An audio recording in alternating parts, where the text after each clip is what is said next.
চাকুরি দেওয়ার প্রতিশ্রুতি দিয়ে 1.5 লক্ষ টাকা নিয়েও দেওয়া হয়নি চাকুরি। বারংবার টাকা ফেরত চেয়েও ফেরত মেলেনি টাকা। তাই টাকা ফেরতের দাবিতে তৃণমূলের প্রাক্তন বিধায়ককে ঘিরে বিক্ষোভ দেখালেন এলাকাবাসী।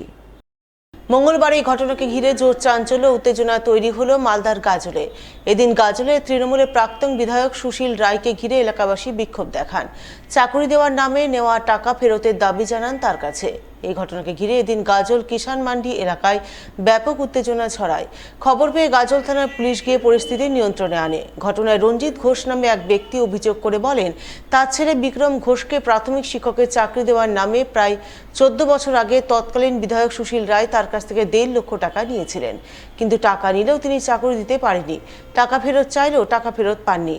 তাই আজ প্রাক্তন বিধায়ক সুশীল রায়কে ঘিরে টাকার দাবি জানান। এরপর প্রাক্তন বিধায়ক টাকা ফেরত দিতে বাধ্য হন। চাকরি দেওয়ার জন্য টাকা নিয়েছিল 1.5 লাখ। ওই জন্য একটু ঝামেলা। কে চাকরি দেওয়ার জন্য টাকা? কে উনি? কে এমএলএ প্রাক্তন নাকি? হ্যাঁ, প্রাপ্ত। কি হয়েছে? কোন দলে? মানে তৃণমূলের। হ্যাঁ, মানে চাকরি দিবে, টাকা নিচ্ছে। হ্যাঁ। কত টাকা? 1.5 লাখ। কার চাকরি? আমার ছেলে। কি নাম আপনার ছেলের? বিক্রম ঘোষ। কিসে চাকরি দিবে বলেছিল? Primary school. হ্যাঁ। কতদিন আগে দিয়েছিল টাকা? 2012। হ্যাঁ, 2012 কি 14। আজকে কি হলো হঠাৎ করে? হঠাৎ করে ডাকলাম টাকাটা অনেকবার তো বাড়িতে গেছি। তারপর আজকে হ্যাঁ ধরার পর মানে দেওয়ার জন্য রাজি দেওয়া হয়েছে। কত টাকা? 1.5 লাখ। একটা সোনার বালা দেখলাম। হ্যাঁ, 2টা বালা। কি বলছে? টাকার পরিবর্তনে 2টা বালা দিছে। সোনার দোকানে চেক করুন। ঘটনায় স্থানীয় বিজেপি নেতৃত্ব অভিযোগ করে বলেন, শুধু এই ঘটনা নয়, গাজলে আরও বহু মানুষের কাছে তৃণমূল নেতানেত্রীরা বিভিন্ন প্রতিশ্রুতি দিয়ে লক্ষ লক্ষ টাকা তুলেছেন। সেই কারণে এখন মানুষ তাদের বিরুদ্ধে সরব হচ্ছেন। উনি গাজলের প্রাক্তন বিধায়ক ছিলেন।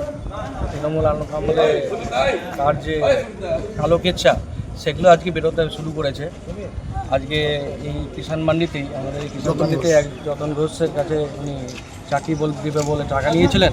আর সেই কারণেই তাকে আজকে পাকড়াও করেছিলেন যে সবাই মিলে ধরে সেই টাকা তার হিসাব চাওয়া হয়েছে। আজকে তার টাকা ফেরত দিতে বাধ্য হলেন। আর এটা কেবল শুরুয়াত গাজলে, এটা এবার ধীরে ধীরে সব সহজটা হবে এবং সমস্ত বিলে ঢুকে থাকা সেই কেঁচোগুলো বেরিয়ে আসবে। কি মনে হচ্ছে কতজনের কাছে? দেখুন, গাজলে প্রায় 1000 কোটি টাকার ঘোটালা আছে সব মিলিয়ে। 1000 কোটি টাকা ছোটো অ্যামাউন্ট নয়।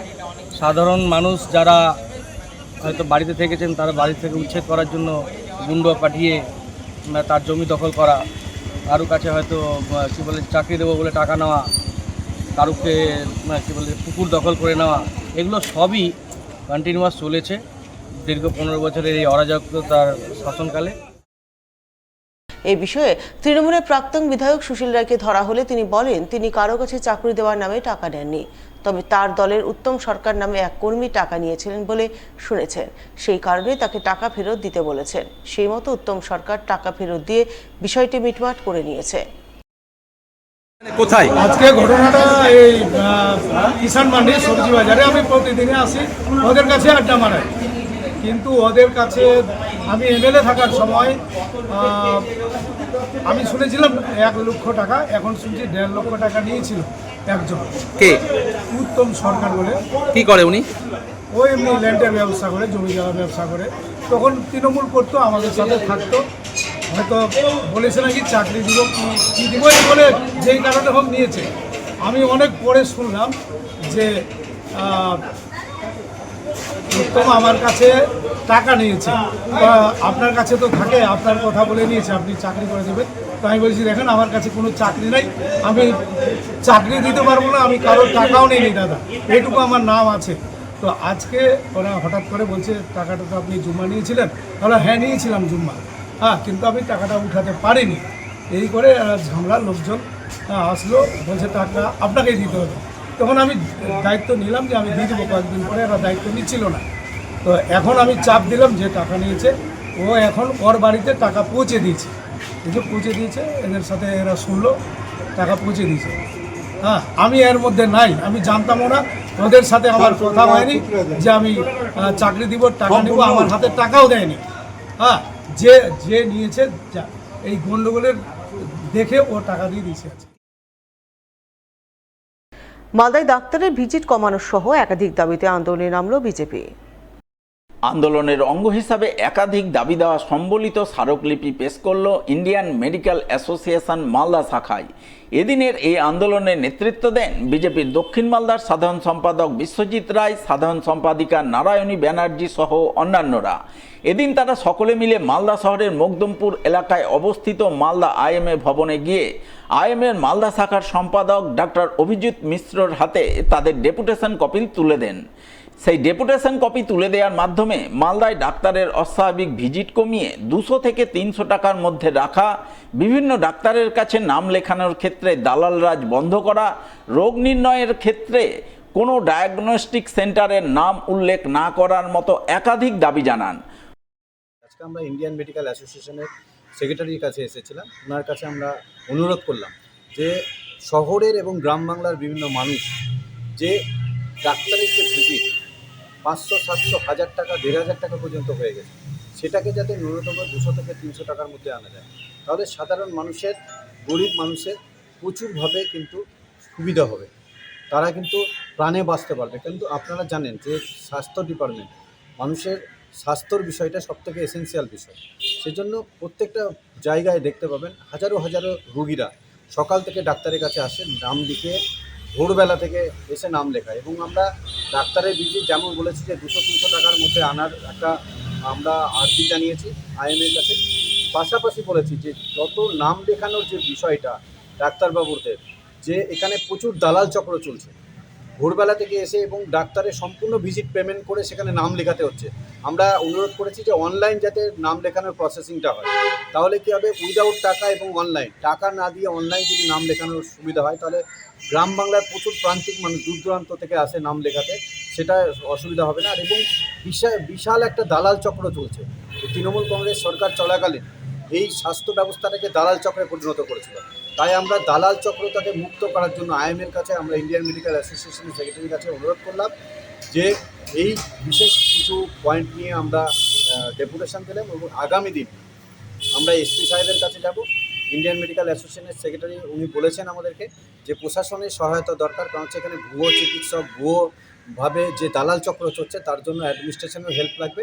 আমরা আগামী দিন এসপি সাহেবের সঙ্গে দেখা করে এই বিষয়গুলো নিয়ে যাতে আরও এই স্বাস্থ্য ব্যবস্থাকে কীভাবে সুন্দর করা যায়, তার জন্য ভারতীয় জনতা পার্টির অনবরত অবিরাম লড়াই চলছে এবং আগামী দিনও চলবে। উত্থাপিত সমস্ত দাবি এক্সিকিউটিভ বডিতে আলাপ আলোচনা করে প্রয়োজনীয় সিদ্ধান্ত গ্রহণের আশ্বাস দেন মালদা আইএমএ শাখার সম্পাদক ডক্টর অভিজিৎ মিশ্র। আজকে ভারতীয় জনতা পার্টির তরফ থেকে মাননীয় সেক্রেটারি মহাশয় আর আইটি সেলের সদস্য এবং মহিলা সদস্যরা সবাই এসেছিলেন আমার কাছে আইএমএর কাছে কিছু দাবি নিয়ে। দাবির ভেতরে প্রথমে রেখেছিলেন ওনারা হচ্ছে যাদের হচ্ছে একটু ভিজিট বেশি আছে ডাক্তারদের, সেই ভিজিটটা একটু কোনো নিডি পেশেন্টের জন্য রিকনসিডার করা। গ্রামগঞ্জের কিছু পেশেন্ট নাম লেখানোর জন্য অনেক ভোরবেলা অনেক দূর থেকে খুব কাজ ভরে বেরোতে হয়, সারাদিন থাকতে হয়, তাদের কাজের নষ্ট হয়। তাহলে অনলাইনে বা অন্য পদ্ধতিতে নাম লেখানোর কিছু বন্দোবস্ত করা যায় কিনা সেটা। আর রোগ নির্ণয়ের ক্ষেত্রে যখন অনেক ক্ষেত্রে ডায়াগনস্টিক সেন্টারের কথা উল্লেখ করা হয়, সেটা যেন ডাক্তারবাবুরা উল্লেখ না করে দেন, যাতে অসাধু চক্র, মানে অনেক ক্ষেত্রেই আমরা জানি যে অসাধু চক্রের মধ্যে পেশেন্টরা পড়ে যান, মানে তাতে তাদের সর্বস্ব যা নিয়ে আসেন সেটা ব্যয় করে, যে ডায়াগনস্টিক সেন্টার হয়তো অথরাইজ নয়, যাদের সমস্ত কিছু ইকুইপমেন্ট ঠিক নেই, তারা হচ্ছে তাদেরকে রিপোর্ট দিচ্ছে। কি আশ্বস্ত করলেন? আমি ওনাদের বললাম আমাদের নেক্সট এক্সিকিউটিভ কমিটির মিটিং খুব শীঘ্রই হবে। সমস্ত যে বিষয়গুলো ওনারা যেটা বলেছেন সেই বিষয় নিয়ে আমাদের আলোচনা করে আমাদের তরফ থেকেও, কারণ এটাতে আমরা ওনাদের যেমন একটা সহযোগিতা লাগবে, প্রশাসনিক একটা সদর্থক ভূমিকা এক্ষেত্রে লাগবে। তাহলে এখানে যে প্রশাসনিক কর্তারা আছেন, মাননীয় ডিএম মহাশয়, সিএমওইস মহাশয় এবং পুলিশের কর্তারা যিনি আছেন, তাদের কাছে এই ডেপুটেশনের এগেনস্টে আমরা কী চাইছি স্টেপ, সেটার জন্য একটা আবেদন খুব শীঘ্রই আমরা ওনাদের কাছে দেব। হকার উচ্ছেদ ইস্যুতে রাজ্যের বিজেপি সরকারের বিরুদ্ধে বুলডোজার রাজ চালানোর অভিযোগ তুলে মালদায় পথে নামলেন সিপিআইএমের ছাত্র যুব এবং মহিলা সংগঠনের সদস্যরা। সোমবার সন্ধ্যায় প্রতিবাদ কর্মসূচি পালন করলেন মালদা শহরের ফোয়ারা মোড়ে। প্রতিবাদ কর্মসূচিতে নেতৃত্ব দিয়ে রাজ্যের বিজেপি সরকারের বিরুদ্ধে সোচ্চার হলেন এসএফআইয়ের রাজ্য সম্পাদক দেবাঞ্জন দে। এছাড়াও উপস্থিত ছিলেন মালদার সিটু নেতা মিন্টু চৌধুরী, অনুপম গুণ, শুভজিৎ মিত্র, বরুণ সাহা, বিশ্বরূপ বিশ্বাস সহ অন্যান্যরা। তারা সকলেই বিভিন্ন রেল স্টেশনে হকার উচ্ছেদের প্রতিবাদে সোচ্চার হন। সেই সঙ্গে যাদবপুরে হকার উচ্ছেদে বাধাদানকারী বাম নেতৃত্বের উপর পুলিশের লাঠিচার্জের বিরুদ্ধে সুর চড়ান।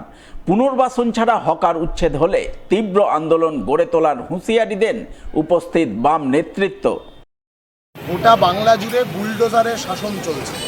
গরিব মানুষ, হকার, তাদের ওপর দিয়ে বুলডোজার চালিয়ে দেওয়া হচ্ছে। তাদের দোকান বেআইনিভাবে, আইনকে বুড়ো আঙুল দেখিয়ে, সংবিধানকে বুড়ো আঙুল দেখিয়ে তাদের দোকানপাট সমস্ত ভাঙচুর করা হচ্ছে। বিজেপির সরকার ঠিক যেভাবে উত্তরপ্রদেশ, মধ্যপ্রদেশ, ওদিকে রাজস্থান, বিহার, মহারাষ্ট্র, এই সর্বত্র যেভাবে এই বুলডোজারের শাসন চালিয়েছে, বাংলার মাটিতেও, রবীন্দ্রনাথ নজরুলের মাটিতেও সেই একই বুলডোজারের শাসন চালাতে চাইছে। আমরা স্পষ্ট বলছি, যেখানেই বুলডোজার সেখানেই কিন্তু লাল ঝান্ডার প্রতিরোধ। গতকাল যাদবপুরে দেখা গেছে প্রাক্তন বাম পরিষদীয় দলনেতা সুজন চক্রবর্তী নিজে দাঁড়িয়ে থেকে বুলডোজার আটকানোর চেষ্টা করেছেন। লাঠিচার্জ করা হয়েছে তার ওপর, তাকে বেধড়ক মারধর করা হয়েছে। জয়রাজ ভট্টাচার্য থিয়েটার কর্মী, তার মাথা পাঠিয়ে দেওয়া হয়েছে। সৃজন ভট্টাচার্য এসএফআইয়ের সাধারণ সম্পাদক, বামপন্থী নেতৃত্ব, হাতে কনস্টিটিউশন নিয়ে, হাতে সংবিধান নিয়ে সে দাঁড়িয়েছিল বুলডোজারের মুখোমুখি। তাকে অ্যারেস্ট করা হয়। আজকে খানিকক্ষণ আগে সৃজন জামিনে বেরিয়েছে এবং বেরিয়ে আসবার পরে সে প্রথম যে মিছিলটায় চলে গেছে, 8 ঘন্টার মধ্যে সে আবার ওই যাদবপুরের মাটিতেই পৌঁছে গেছে এই মিছিল সংগঠিত করতে। এসএফআই এর মিছিল, যে হকার উচ্ছেদ করা চলবে না, পুনর্বাসনের গ্যারেন্টি দাও, তারপরে উচ্ছেদের কথা আসবে।